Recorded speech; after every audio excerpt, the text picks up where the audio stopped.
Hello everyone. Today we talk about how to fix the app of Moises. You will go to settings. Then we click on apps. After that you will search the app Moises and you will click. Then you will on for stop. After that you will go to storage. Then we click on clear cache.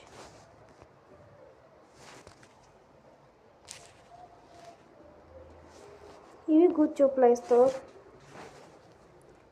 and you will update your app. Don't forget to support us by like and subscribe. See you next time and thank you for watching.